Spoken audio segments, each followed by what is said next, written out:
എങ്ങനെ സമയമായി മാറ്റും? കർത്താവിൻ്റെ സമയമാണത്. നീ ആ സമയത്തിൽ കർത്താവിൽ പ്രഖ്യാപിക്കണം. And this time, the time of Jesus എന്ന് നീ പറയണം. ഇത് സാത്താൻ്റെ സമയമല്ല, ഇതെൻ്റെ കർത്താവിൻ്റെ സന്ദർശനത്തിൻ്റെ സമയമാണ്. 19:44 അനുസരിച്ച് കൊണ്ട് ഞാൻ നിൽക്കുന്നത് കർത്താവിൻ്റെ സന്ദർശന സമയമാണ്. അവിടെ ഞാനല്ല പ്രവർത്തിക്കേണ്ടതെന്ന് ഈശോ പറഞ്ഞിട്ടുണ്ട്. അത് നിങ്ങൾ ആയിരിക്കുകയില്ല. 12 ലൂക്ക, എൻ്റെ പിതാവിൻ്റെ പരിശുദ്ധാത്മാവായിരിക്കും നിങ്ങൾ വഴി സംസാരിക്കുക. കൈയടിച്ച് കർത്താവ് സ്തുതിക്കട്ടെ, സ്തുതിക്കട്ടെ. ഹല്ലേലൂയ,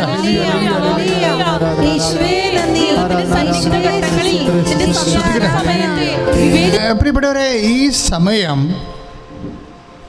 റിയലൈസ് ചെയ്യാനുള്ളൊരു കഴിവുണ്ട്. അത് പ്രധാനപ്പെട്ടതാണ്. വിശ്വാസം it is not a simple thing. വിശ്വാസം അത്രയ്ക്ക് വിശ്വാസത്തെക്കുറിച്ച് പഠിച്ചില്ലെങ്കിൽ വിശ്വാസം കൊണ്ട് ഉള്ള മുഴുവൻ പ്രയോജനം നമുക്കുണ്ടാകത്തില്ല. പറഞ്ഞു മനസ്സിലായോ? ഇപ്പം ഹെബ്രായർ 11:20 എന്താ പറയണത്? അല്ല 4:2 എന്താ പറയണത്? നീ കേട്ട വചനം നിനക്ക് പ്രയോജനപ്പെട്ടില്ല. കാരണം എന്താണ്? നീ അതിൽ വിശ്വസിച്ചില്ല. ഇപ്പം വിശ്വാസത്തിൻ്റെ ഉണ്ടാകുന്ന പ്രയോജനം എന്ന് പറയണത്, നമ്മൾക്ക് വിശ്വാസത്തെക്കുറിച്ച് കൃത്യമായ കാര്യങ്ങൾ അറിഞ്ഞില്ലെങ്കിൽ വിശ്വാസം കൊണ്ടുണ്ടാകുന്ന പല കാര്യങ്ങളും നമുക്ക് പ്രയോജനപ്പെടത്തില്ല. കുറച്ച് കാര്യങ്ങളൊക്കെ പ്രയോജനപ്പെടുന്നല്ലാതെ 100% കാര്യങ്ങൾ നമുക്ക് പ്രയോജനപ്പെടുത്തില്ല. ഇപ്പോൾ ഉദാഹരണത്തിന്, ഇപ്പോൾ നീ വിശ്വസിക്കുന്നു. ഞാൻ ഈ ടൈമിനെ കുറിച്ച് പറഞ്ഞില്ലേ, ടൈം എന്ന് പറയുന്നത് ഒരു കോൺഷ്യസാണ്. കോൺഷ്യസ് മാത്രമല്ല, പ്രഖ്യാപിക്കണം. നീ നിൽക്കുന്ന സമയത്തെ ഇതെൻ്റെ കർത്താവിൻ്റെ സമയമാണ്. ബാങ്കിലായാലും കോടതിയിലായാലും this time is the time of Jesus and my Jesus. കർത്താവേ, നീ സമയത്തിൻ്റെ രാജാവാണ്. ഈ സമയത്ത് നീ പ്രവർത്തിക്കാം. അപ്പോൾ ഞാനായിരിക്കില്ല, അങ്ങനെ പരിശുദ്ധാത്മാവാണ് എനിക്ക് വേണ്ടി പ്രവർത്തിക്കുകയെന്ന് അങ്ങ് പറഞ്ഞിട്ടുണ്ട്. And I believe it. ഞാനതിൽ വിശ്വസിക്കുന്നുവെന്ന് പറയണം. വിശ്വസിക്കുന്നുവെന്ന് പറയണം. അതെന്താ പ്രശ്നം എന്ന് വെച്ച് കഴിഞ്ഞാൽ, ഈ വിശ്വസിക്കുന്നുവെന്ന് പറയാൻ ഇച്ചിരി സമയമെടുക്കും. എല്ലാവർക്കും അങ്ങനെ കയറി വിശ്വസിക്കുന്നു പറയാം. ചില ആൾക്കാർ 2 കൊല്ലം കഴിഞ്ഞേ പറയത്തുള്ളൂ. എൻ്റെ മക്കളെ, വിശ്വസിക്കുന്നുവെന്ന് പ്രഖ്യാപിക്കണമല്ല, യേശു കർത്താവാണെന്ന് ഹൃദയത്തിൽ വിശ്വസിക്കുകയും ദൈവം യേശു കർത്താവാണെന്ന് അധരം കൊണ്ട് ഏറ്റുപറയുകയും ദൈവനെ മരിച്ചോ നീർപ്പിച്ചോ എന്ന് ഹൃദയത്തിൽ വിശ്വസിക്കുകയും ചെയ്യണില്ലേ? അതിന് പോലും ഹൃദയത്തിൽ വിശ്വസിക്കാം, പക്ഷെ അധരം കൊണ്ട് ഏറ്റുപറയാൻ നിങ്ങളെടുക്കുന്ന ടൈമില്ലേ, ആ ടൈമാണ് നിങ്ങളുടെ രക്ഷകനോ കൊലയാളിയോ. ആൻഡ് ടൈം ഈസ് ഒരു പക്ഷേ നിങ്ങൾ എടുക്കുന്ന സമയം, അതൊന്നെങ്കിൽ നിങ്ങളെ ഒരു വിശ്വാസം പ്രഖ്യാപിക്കാൻ, റോമ 10:9 അനുസരിച്ച് വിശ്വാസം പ്രഖ്യാപിക്കാൻ നിങ്ങളെടുക്കുന്ന സമയം, എടുക്കുന്നത് സ്പാൻ ഓഫ് ടൈം. ആ സ്പാൻ ഓഫ് ടൈമാണ് നിങ്ങളുടെ രക്ഷകനോ കൊലയാളിയുമായിട്ട് വർക്കൗട്ട് ചെയ്യുക. ഒരു ഉദാഹരണം പറയാം. ഇപ്പോഴ് ലാസർ മരിച്ചു.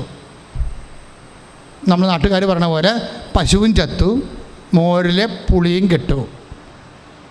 മത്തായിയുടെയും മറിയത്തിൻ്റെയും കുടുംബത്തിൽ യഹൂദന്മാർ എന്ന് വഴിയാവണ്ണം ആശ്വസിപ്പിച്ചുകൊണ്ടിരിക്കുകയാണ്. മർത്താവും മറിയ ഇവരുടെ ആശ്വാസം എല്ലാം കേട്ട് അങ്ങനെ നിലയം പിടിച്ച് അകത്തിരിക്കുകയാണ്. ഇതൊരു ടൈമാണ്, നശിപ്പിൻ്റെ ഒരു ടൈമാണ്. അവർ വന്ന് എന്തെല്ലാം കാര്യങ്ങളൊക്കെ പറയുന്നുണ്ടാവും. യഹൂദന്മാരുടെ രീതി അനുസരിച്ച് ലിഡിയയുടെ മരണത്തിന് ചെല്ലുമ്പോൾ അവളെടുത്തുനിന്ന് ഉടുപ്പൊക്കെ കാണിക്കുന്നുണ്ട്. അവിടെ യഹൂദന്മാരുടെ ഒരു രീതിയാണത്. കരയുന്നവരെ വീണ്ടും കരയിപ്പിച്ചെടുക്കും. കുഴലുത്തുകാരൊക്കെ പിടിച്ചിട്ട് കരയുന്നവരെ വീണ്ടും കരയിപ്പിച്ചെടുക്കും. എന്നിട്ട് ആ ഒരു കാലം, സങ്കടത്തിൻ്റെ കാലം ആ കുടുംബത്തിൽ നിലനിർത്തിയെടുക്കുക എന്നുള്ളതാണ്, ആ മരിച്ചുപോയ വ്യക്തിക്ക് ഒരു പ്രാധാന്യം കിട്ടുക എന്നുള്ളതാണ് ഇവരുടെ മാനുഷികമായ ലക്ഷ്യങ്ങൾ. ഇങ്ങനൊരു ടൈമാണ് ലാസറിൻ്റെ വീട്ടിൽ നടന്നുകൊണ്ടിരിക്കുന്നത്. അപ്പോഴുണ്ട് ആരോ വന്ന് പറഞ്ഞു, ജീസസ് ഈസ് കമ്മിങ്. കർത്താവ് വരുന്നു. കർത്താവ് വരുന്നുവെന്ന് കേട്ടത് ഉടനെ ചടേന്നാണ് മാർത്ത എഴുന്നേക്കണത്. ഒരു തുള്ളി പോലും സമയം എടുക്കണില്ല. അതിന് ഒരു തുള്ളി പോലും സമയം എടുക്കണില്ല. മാർത്ത എഴുന്നേക്കാൻ സമയം എടുത്തില്ല എന്ന് യോഹന്നാൻ പറയുന്നുണ്ട്. അതിന് യോഹന്നാൻ പ്രത്യേകം പറഞ്ഞ കാര്യം, മറിയം വീട്ടിൽ തന്നെ ഇരുന്നെന്നാണ് പറയുന്നത്. പോയില്ലേ?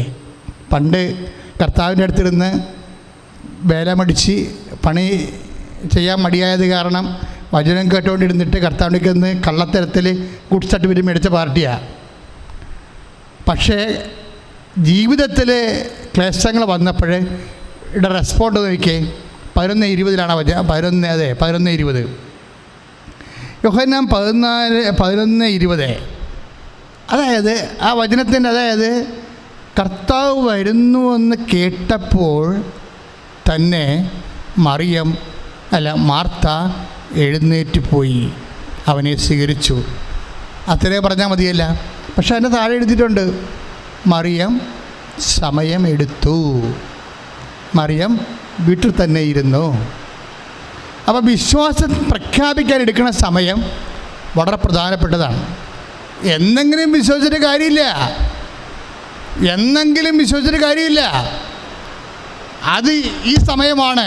നിങ്ങൾ നോക്കൂ, 4 മാസം കഴിയുമ്പോൾ കൊയ്ത്തായി അല്ല, ദാറ്റ് ഈസ് നൗ. അതിപ്പോൾ തന്നെയാണെന്ന് വിശ്വാസിയെ സംബന്ധിച്ചിടത്തോളം പ്രകൃതിയുടെ നിയമങ്ങളെപ്പോലും അട്ടിമറിച്ചുകൊണ്ട് അത് നൗ ആക്കി തരും.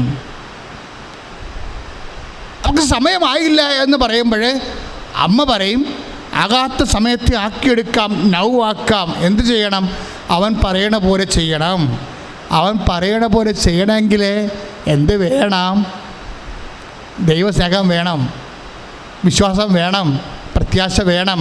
അതിപ്പം തന്നെ വേണം. അത് ഓൺ ടൈമിൽ പ്രഖ്യാപിക്കണം.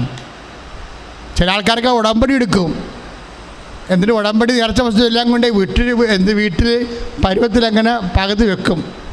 അപ്പോൾ അതിൻ്റെ കൂടെ പോയ ആൾക്കാർ ഉടമ്പടി എടുത്തവർ ചോദിക്കും, ചേച്ചി പ്രാർത്ഥിക്കാൻ തുടങ്ങിയാ? ഇല്ല പ്രാർത്ഥിക്കണം വരട്ടെ, ഇല്ല പ്രാർത്ഥിക്കണം വരട്ടെ എന്ന്.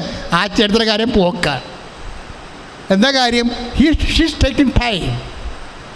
ചില ആൾക്കാർ ഉടമ്പടി എടുക്കുമ്പോൾ കൃപാസനത്തിൽ തന്നെ പ്രത്യക്ഷയുടെ പ്രാർത്ഥിക്കാൻ തുടങ്ങി. അവരെടുക്കുന്ന ടൈമാണത്, അതെടുക്കുന്ന ടൈമാണ്. അപ്പം നമ്മൾ അത് നടപ്പിൽ വരുത്തുന്നതിന് എടുക്കുന്ന ടൈമില്ലേ വളരെ പ്രധാനപ്പെട്ടതാണ്. മാർത്ത ഒരു ടൈം എടുത്തില്ല.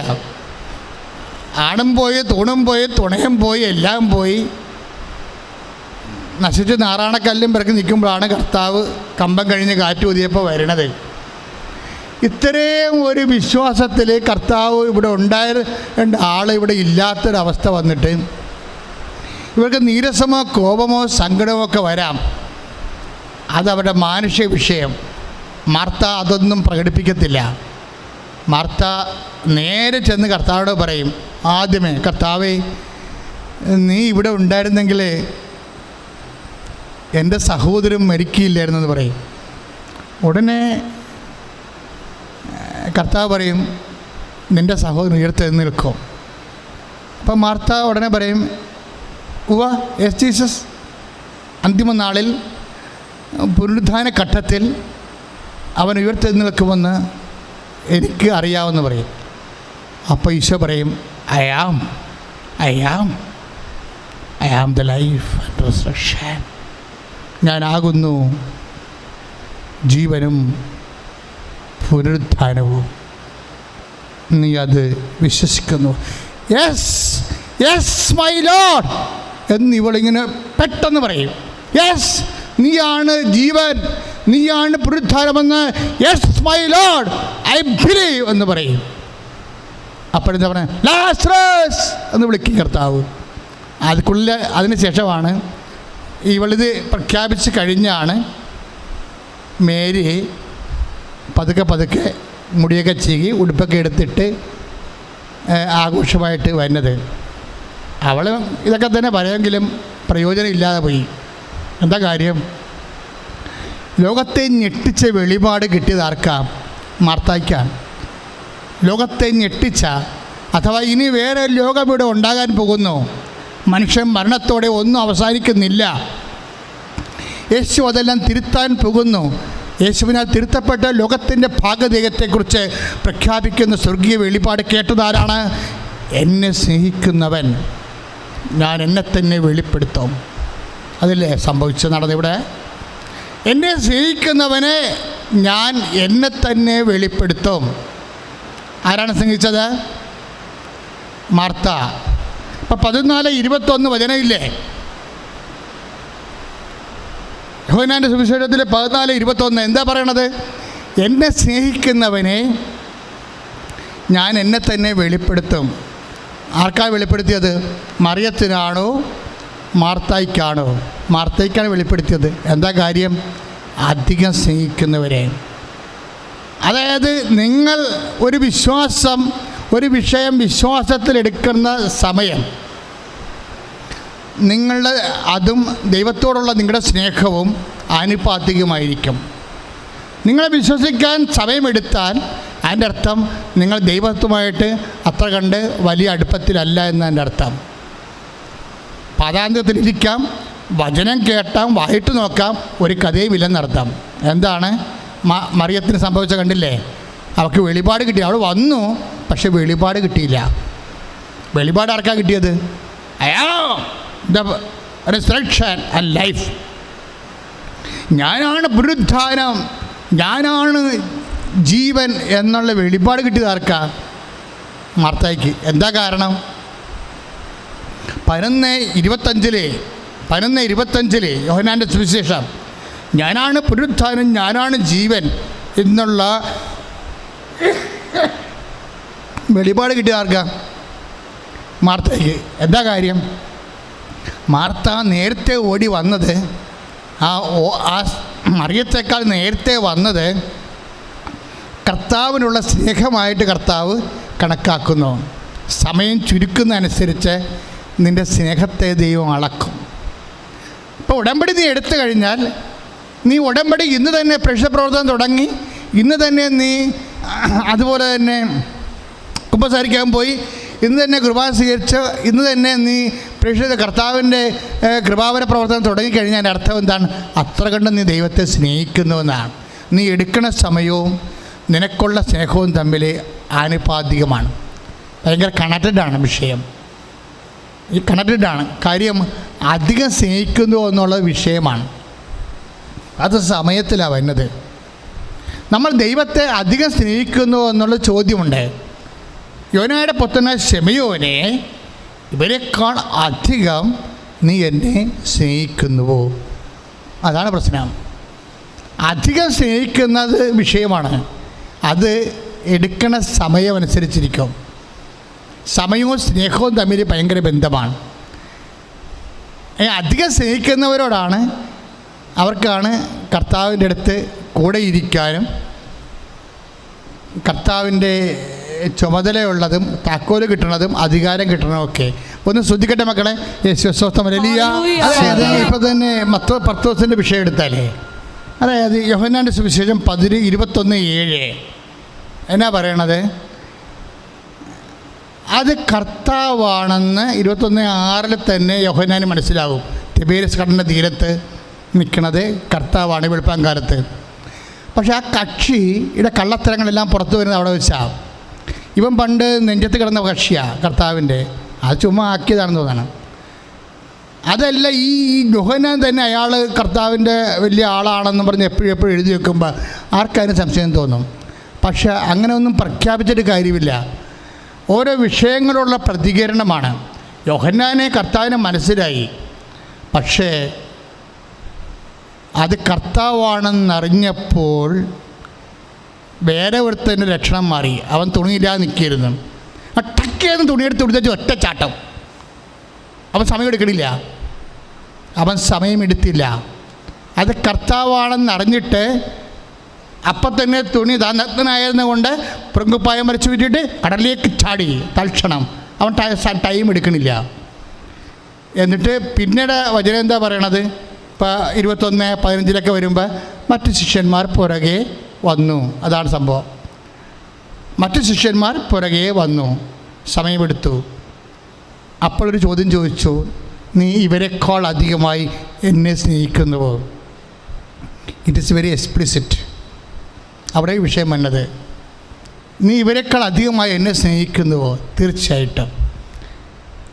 അവിടെ തത്താരത്തിലിരിക്കുമ്പോൾ നമ്മൾ ഉറക്കും യോഹന്നാൻ കർത്താവിൻ്റെ പക്ഷത്ത് കിടക്കുമ്പോൾ ഉറക്കും ഇവനാണ് കർത്താവിൻ്റെ വലിയ ഗുണാണ്ടറെന്ന്. ഒരു കഥയുമില്ല. ജീവിത പ്രശ്നങ്ങളോടെ, ജീവിത വിഷയങ്ങളോടെ നീ കർത്താവിനുള്ള സ്നേഹത്താൽ നീ വചനം നടപ്പിൽ വരുത്താൻ എടുക്കുന്ന സമയമാണ് നിൻ്റെ പ്രഖ്യാപനത്തെക്കാൾ വലിയ പ്രഖ്യാപനം. അപ്പോൾ കർത്താവ് ചോദിക്കുന്ന ചോദ്യമാണ്, ഇവരെക്കാൾ അധികമായി എന്നെ സ്നേഹിക്കുന്നുവോ? അപ്പോൾ അത് വിഷയമല്ലേ? അതൊരു വിഷയമല്ലേ? നമ്മൾ എല്ലാവരെക്കാൾ ഉപരിയായ ദൈവത്തെ സ്നേഹിക്കുന്നു എന്ന് പറയുമ്പോൾ ആ സ്നേഹിക്കുന്നു എന്ന് പറയുന്നത് എങ്ങനെയാണ്? നമ്മൾ കർത്താവിൻ്റെ അടുത്ത് വരാനും കർത്താവിനെ കണ്ടുമുട്ടുമ്പോൾ നമ്മൾ അതിനു വേണ്ടി പ്രവർത്തിക്കാൻ എടുക്കുന്ന സമയം, അത് നാളെ ചെയ്യാം മറ്റന്നാൾ ചെയ്യാമെന്ന് പറഞ്ഞ് മാറ്റി വെക്കുന്നതനുസരിച്ച് കൊണ്ട് നിൻ്റെ സ്നേഹമാണ് നീ അളക്കാൻ വേണ്ടി ദൈവത്തിന് കൊടുക്കുന്നത്. അങ്ങനെ വരുമ്പോൾ കുഴപ്പം വരും. 6:36 വർക്കൗട്ട് ചെയ്യും. ലുക്കായുടെ സുവിശേഷം, നീ അളക്കുന്ന കോല് കൊണ്ട് തന്നെ നിനക്കും അളന്ന് കിട്ടും. നീ ദൈവത്തെ സാവധാനമാണ് സ്നേഹിക്കുന്നതെങ്കിൽ ദൈവം നിന്നോട് സാവധാനത്തിലായിരിക്കും. അതുകൊണ്ട് ഈശോ പറഞ്ഞത്, നീ അളക്കുന്ന അളവ് കോല് കൊണ്ട് തന്നെ നിനക്ക് അളന്ന് കിട്ടും. നമ്മൾ 6:36 ലുക്ക വായിക്കുന്നില്ലേ? അപ്പം എപ്പോഴും ശ്രദ്ധിക്കുന്നത്, ഉടമ്പടി എടുത്തിരിക്കുന്ന മനുഷ്യരെ ഉടമ്പടി സ്പീഡും ഉടമ്പടി സമയവും തമ്മിൽ വല്ലാത്ത ഒരു ബന്ധമാണ്. അതുകൊണ്ട് തന്നെ ഇപ്പോൾ ഉടമ്പടി എടുക്കാതെ നിൽക്കുന്നവരും ജീവിതത്തിൽ ദൈവത്തിന് വേണ്ടി പ്രവർത്തിക്കാനും ദൈവത്തിന് സാക്ഷ്യം വഹിക്കാനും സുവിശേഷത്തിൻ്റെ സാക്ഷികളാകാനും പ്രേക്ഷിതരാകാനും you don't take any time. സമയമെടുക്കരുത്. കാര്യം അത് അളക്കപ്പെടുന്നത് നിനക്ക് ദൈവത്തോടുള്ള സ്നേഹത്തിൻ്റെ അടിസ്ഥാനത്തിലാണ്. നീ ഒന്നിനും സമയമെടുക്കരുത്, പെട്ടെന്നായിരിക്കണം. കാര്യം അത് അളക്കപ്പെടുന്നത് നിനക്ക് ദൈവത്തോടുള്ള സ്നേഹത്തിൻ്റെ അടിസ്ഥാനത്തിലായിരിക്കും. സ്തുതിക്കട്ടെ. ഹല്ലേലൂയ, യേശുവേ സ്തോത്രം. ഹല്ലേലൂയ, യേശുവേ ആരാധന, ഹല്ലേലൂയ, ഹല്ലേലൂയ, ഹല്ലേലൂയ, ഹല്ലേലൂയ, യേശുവേ നന്ദി, യേശുവേ സ്തുതി. ഹല്ലേലൂയ. പരമദിവ്യകാരുണ്യത്തിന് ആരാധനയും സ്തുതിയും പുകഴ്ചയും ഉണ്ടാകട്ടെ. എല്ലാവരും എഴുന്നേൽക്കുക. യൂട്യൂബിലൊക്കെ ധ്യാനം കൂടുന്നവരെ എഴുന്നേറ്റ് നിൽക്കുക. രോഗസൗഖ്യ പ്രാർത്ഥനയുടെ സമയമാണ്. അച്ഛൻ പ്രാർത്ഥിച്ചുകൊണ്ടേയിരിക്കും. മക്കളെ ദൈവം അനുഗ്രഹിച്ചുകൊണ്ടേയിരിക്കുക. ഉടമ്പടി ഓൺലൈൻ എടുത്തിട്ടുള്ളവരുണ്ട്, ലൈറ്റൊക്കെ റിക്വസ്റ്റ് ഇട്ടുള്ളവരുണ്ട്, തീർത്ഥാടന ഉടമ്പടി എടുത്തിട്ടുള്ളവരുണ്ട്. ഉടമ്പടി എടുക്കാൻ വേണ്ടി ആഗ്രഹിച്ചുകൊണ്ട് പേര് രജിസ്റ്റർ ചെയ്തിട്ടുള്ള 2000 ആൾക്കാരുണ്ട്. എല്ലാ ദിവസവും ആൾക്കാർ കൃപാസനം വിളിച്ച് കൃപാസനം തുറക്കുമ്പോൾ ഉടമ്പടി എടുക്കാൻ വേണ്ടി പേര് രജിസ്റ്റർ ചെയ്തുകൊണ്ടിരിക്കുകയാണ്. ആ നമ്പരെല്ലാം ഏത് നമ്പറിലാണ് വിളിച്ച് ഉടമ്പടി എടുക്കാൻ വേണ്ടി പേര് രജിസ്റ്റർ ചെയ്യേണ്ടത് എന്ന് യൂട്യൂബിലെ വീഡിയോ ഇട്ടിട്ടുണ്ട്. 6 നമ്പർ പ്രാർത്ഥനാ സഹായത്തിനും 2 നമ്പർ ഉടമ്പടി എടുക്കാനും വേണ്ടി നൽകിയിട്ടുണ്ട്. ആ നമ്പർ അനുസരിച്ച് കൊണ്ട് നിങ്ങൾക്ക് ഇനിയും യൂട്യൂബിൽ കയറിയിട്ട് ഉടമ്പടി എടുക്കാനുള്ള നമ്പർ കിട്ടും. ഈ നമ്പറിൽ ഉടമ്പടി എടുക്കാൻ വേണ്ടി യൂട്യൂബിലുണ്ട്. അതിൻ്റെ വീഡിയോ ഇട്ടിട്ടുണ്ട്, തമ്പനയിൽ ഉൾപ്പെടെ. അത് നോക്കിയിട്ട് നിങ്ങൾ കൃപാസനത്തിൽ വിളിച്ചിട്ട് ഉടമ്പടി ബുക്ക് ചെയ്യാം. അതിൻ്റെ മധ്യസ്ഥത്തിൽ ഉടമ്പടി നൊവേന രോഗസൗഖ്യ പ്രാർത്ഥന നടത്തും. അതിനുശേഷം ഉടമ്പടി ആരാധനയുടെ സമാപന ആശീർവാദമാണ്. ഇതിന് മരിയൻ തീർത്ഥാടനം എന്നാണ് എൻ്റെ പേര്. അത് നാളെയാണ് വൈകുന്നേരം 5 മണി വരെ തുടങ്ങുന്നത്. അപ്പോൾ ഈ നമ്പറിൽ ഇന്ന് തന്നെ ആൾക്കാരെ വിളിച്ചിട്ട് നിങ്ങളുടെ സാക്ഷ്യം അറിയിക്കേണ്ടതാണ്. അതിനുശേഷം ഇവിടെ തന്നെ നിർദ്ദേശം അനുസരിച്ചുകൊണ്ട് നിങ്ങൾക്ക് വേണമെങ്കിൽ സാക്ഷ്യം ആദ്യമായിട്ടും ഞങ്ങളുടെ ഇമെയിലിൽ അയച്ചു തരാവുന്നതാണ്. നിങ്ങളത് കേട്ട് കഴിഞ്ഞിട്ട് വീണ്ടും നിങ്ങളെ വിളിക്കും. ചില സമയത്ത് നിങ്ങളുടെ സമയവും, അപ്പോൾ അമേരിക്കയിലൊക്കെ ആണെങ്കിൽ നിങ്ങളുടെ സമയവും ഇവിടുത്തെ സമയത്തിന് ഒക്കത്തില്ലെന്നുണ്ടെങ്കിൽ തീർച്ചയായിട്ടും സാക്ഷ്യം ഞങ്ങൾ റെക്കോർഡ് ചെയ്ത് വെക്കും. പക്ഷേ ഓൺലൈനായിട്ട് പറയുന്നതാണ് ഈ ശുശ്രൂഷയുടെ രീതി. അതുകൊണ്ട് ഓൺലൈൻ പറയാൻ വേണ്ടി പ്രത്യേകം ശ്രദ്ധിക്കണം എന്ന് ഞാൻ പ്രത്യേകം ഓർപ്പിക്കുകയാണ്. നമുക്കിപ്പോൾ ആരാധനയിലേക്ക് പ്രവേശിക്കാം. നിങ്ങളെ സ്തുതിച്ചാൽ മാത്രം മതി, ബാക്കി ഈശോ അമ്മയുടെ മധ്യസ്ഥ ചെയ്തോളൂ. നിങ്ങളുടെ ഉടമ്പടി വിഷയങ്ങൾ, നിങ്ങളുടെ ലൈറ്റ് അക്കാൻഡിൽ വിഷയങ്ങൾ, നിങ്ങളുടെ തീർത്ഥാടന ഉടമ്പടി വിഷയങ്ങൾ, നിങ്ങളുടെ ഓൺലൈൻ ഉടമ്പടി വിഷയങ്ങൾ, നിങ്ങൾ ഉടമ്പടി എടുക്കാത്തവരാണെങ്കിൽ ഉടമ്പടി എടുക്കാൻ ആഗ്രഹിച്ചുകൊണ്ട് ഇപ്പോഴും പ്രാർത്ഥനയിൽ കൂടുന്ന വിഷയങ്ങൾ, ഈ പ്രാർത്ഥന ഏതെല്ലാം നാളിൽ എപ്പോഴെല്ലാം ആരെല്ലാം കൂടുന്നു അവർക്കെല്ലാം ഇത് വലിയ അനുഭവമായി അനുഗ്രഹമായി മാറാൻ കർത്താവിൻ്റെ കൃപ ഈ ആരാധന നിറയട്ടെ എന്ന് പ്രാർത്ഥിക്കുന്നു. ശ്രുതികട ഹല്ലേലൂയ, ഉന്നതമായ നാമത്തിന് വിശുദ്ധ പൗരോഹിത്യത്തെ അങ്ങ് മഹത്വപ്പെടുത്തണമെന്ന് പ്രാർത്ഥിക്കുന്ന കർത്താവേ. സഭയിലുള്ള സാന്നിധ്യം പ്രകടമാക്കണമെന്ന് പ്രാർത്ഥിക്കുന്ന കർത്താവേ. എൻ്റെ കർത്താവിൻ്റെ ഉന്നതമായ നാമത്തിൽ കർത്താവെ പ്രാർത്ഥിക്കുന്നു, അങ്ങയുടെ വിശുദ്ധ പൗരോഹിത്യത്തെ മഹത്വപ്പെടുത്തണമേ. 35 വർഷമായി ഞാൻ അർപ്പിച്ച കുർബാനയുടെ യോഗ്യതയാൽ കർത്താവെ അങ്ങയുടെ ദൃശ്യത്തിന് ഞങ്ങളുടെ കാരുണ്യത്തിനായി പ്രാർത്ഥിക്കുന്നു കർത്താവെ. അനേകം രോഗികൾ ഇപ്പോൾ പ്രാർത്ഥിക്കുന്നുണ്ട് കർത്താവെ. ആ രോഗിയുടെ മേലിൽ അങ്ങയുടെ വിശുദ്ധമായ തിരുമുറിവാർന്ന് വലതുകരം വെക്കണമെന്ന് പ്രാർത്ഥിക്കുന്നു കർത്താവെ. ഏതെല്ലാം ഉള്ളം കാലം മുതൽ ഉച്ചവരെ മക്കൾ അനുഭവിക്കുന്ന ഓരോ രോഗികളെ, ഹൃദയ രോഗികൾ, കരട് രോഗികൾ, പാൻക്രിയാസ് രോഗികൾ, തൈറോയ്ഡ് രോഗികൾ, ശിര സംബന്ധമായ രോഗികൾ, ചെവി സംബന്ധമായ രോഗികൾ, കണ്ണ് കാണാൻ പാടില്ലാത്തവർ, കണ്ണ് കാഴ്ചക്കുറവുള്ളവരെ, തിമിരം കയറി വളരുന്നവരെ, അങ്ങനെ എല്ലാ വ്യത്യസ്തമായ രോഗികളെ അങ്ങ് ഇപ്പോൾ സ്പർശിക്കണമെന്ന് പ്രാർത്ഥിക്കുന്നു കർത്താവെ. ഈ ആരാധനയിൽ പ്രാർത്ഥിക്കുന്ന അനേകം മക്കളുടെ പ്രാർത്ഥനയുടെ പ്രത്യാശയിൽ അങ്ങയുടെ തിരുസനെ സമർപ്പിച്ചുകൊണ്ട് അമ്മമാതാവിനും മധ്യസ്ഥ പ്രാർത്ഥിക്കൽ കർത്താവ്. വാദരോഗികൾ, അസ്ഥി രോഗികൾ കർത്താവ്, പെസ്റ്റുല രോഗികൾ, പിസിഒഡി രോഗികൾ കർത്താവ് അങ്ങയുടെ തിരുസനെ കണ്ണിലൂടെ പ്രാർത്ഥിക്കുന്നു. മക്കളില്ലാത്തവർ പ്രാർത്ഥിക്കുന്നു കർത്താവ്. ഉദരാശയത്തിൽ കർത്താവ് ഗർഭാശയത്തിന് ശിഷ്ടമുള്ളവരെ അവരങ്ങയുടെ തിരുസന്നിധി അവരെ സ്പർശിക്കണമെന്ന് പ്രാർത്ഥിക്കുന്നു. എൻ്റെ കർത്താവേ, നിന്റെ നാമത്തെ മഹത്വപ്പെടുത്തണമേ. എൻ്റെ കർത്താവേ, സഭയുടെ സാന്നിധ്യം പ്രകടമാക്കണമേ കർത്താവെ. അസ്ഥി രോഗികളെ, നടുവരിന് വേദനയുള്ളവരെ, കശകൾ തെറ്റിപ്പോയവരെ, കിഡ്നി രോഗികൾ കർത്താവ് സ്പർശിക്കണമേ. കരരോഗികൾ, ഹൃദയ രോഗികൾ കർത്താവ് സ്പർശിക്കണമെന്ന് പ്രാർത്ഥിക്കുന്നു. ശ്വാസകോശ രോഗികൾ, കോവിഡ് രോഗികൾ, ക്യാൻസർ രോഗികൾ കർത്താവ്, വ്യത്യസ്തങ്ങളായ രോഗികളെ കർത്താവ്, വേദനിക്കുന്നവർ, മക്കളില്ലാത്തവരുമാണ് കർത്താവ്, അതിൻ്റെ ഭാരമായിട്ട് കർത്താവ് ശിഷ്ടമുള്ളവർ, ഗർഭാശയത്തിന് കട്ടിക്കുറവ് കർത്താവ്, മൊബിലിറ്റി ഇല്ലാത്തവർ, കൗണ്ട് ഇല്ലാത്തവർ എല്ലാവരെയും സമർപ്പിച്ചവർ പ്രാർത്ഥിക്കുന്നു. ഞങ്ങൾ വിശ്വസിക്കുന്ന കർത്താവെ, ഞങ്ങൾ പ്രഖ്യാപിക്കുന്ന കർത്താവെ, നീ മാത്രം കർത്താവെന്ന് വിശ്വസിക്കുന്ന കർത്താവെ, നീ മാത്രം കർത്താവ് ദൈവമെന്ന് ഏറ്റുപറയുന്ന കർത്താവെ.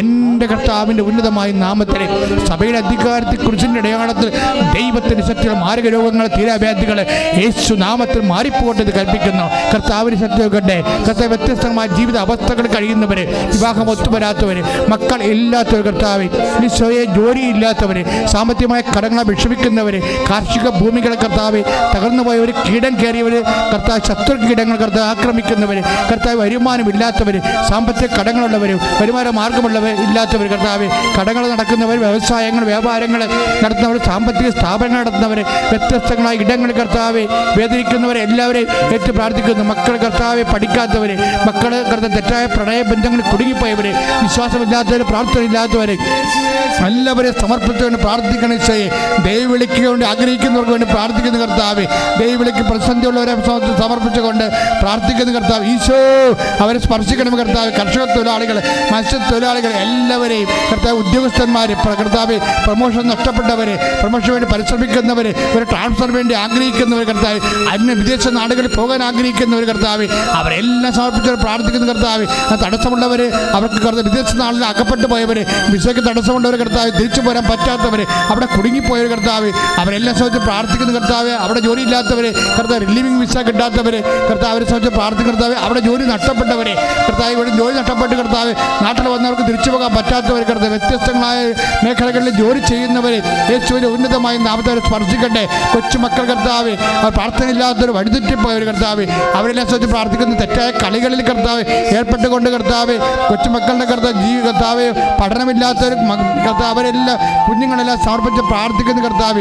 ഈശോയെ, ആഭിചാരങ്ങളിലും കർത്താവ്, വ്യത്യസ്തങ്ങളായ ആഭിചാരങ്ങളിൽ പെട്ടുപെടുത്താവെ, ആത്മാവിന് കൃപ നഷ്ടപ്പെട്ടു പോയവരെ സംബന്ധിച്ച് പ്രാർത്ഥിക്കുന്നു കർത്താവെ. കുടുംബജീവിതം തകർന്നു പോയവരെ കർത്താവ്, വിവാഹ മോചനത്തിന് വേണ്ടി അപേക്ഷിക്കുന്നവരെ, കേസായിരിക്കുന്നവരെ, തർക്കം നടന്നുകൊണ്ടിരിക്കുന്നവർ കർത്താവെ, അങ്ങനെ സമർപ്പിച്ചുകൊണ്ട് പ്രാർത്ഥിക്കുന്ന കർത്താവെ. വീടില്ലാത്തവർ, വഴിയില്ലാത്തവർ, വെള്ളമില്ലാത്തവർ കർത്താവെ സമർപ്പിച്ച് പ്രാർത്ഥിക്കുന്ന. വ്യത്യസ്തങ്ങളായ പരീക്ഷകൾ എഴുതിയിട്ടുള്ളവർ കർത്താവെ സമർപ്പിച്ച് പ്രാർത്ഥിക്കുന്നതായ, റിസൾട്ട് പ്രതീക്ഷിക്കുന്ന കർത്താവെ സമർപ്പിച്ച് പ്രാർത്ഥിക്കുന്ന കർത്താവെ. ആ പരീക്ഷ തോറ്റുപോകുന്ന കർത്താവ്, വേദനിപ്പിക്കുന്നവരെ സമർപ്പിച്ച് പ്രാർത്ഥിക്കുന്ന കർത്താവെ.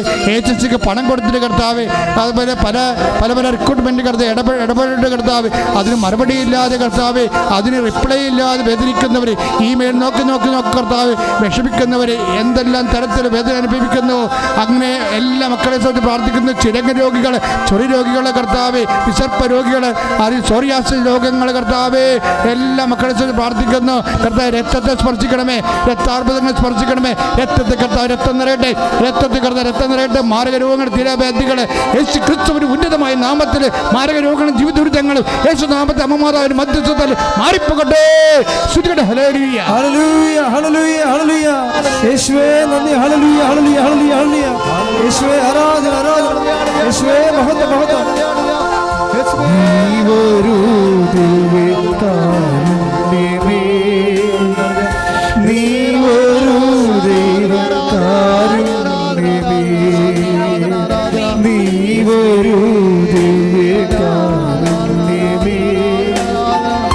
നീവൊരു ദൈവകാരുണ്യമേ. ജീവിതം കാരുണ്യമേ,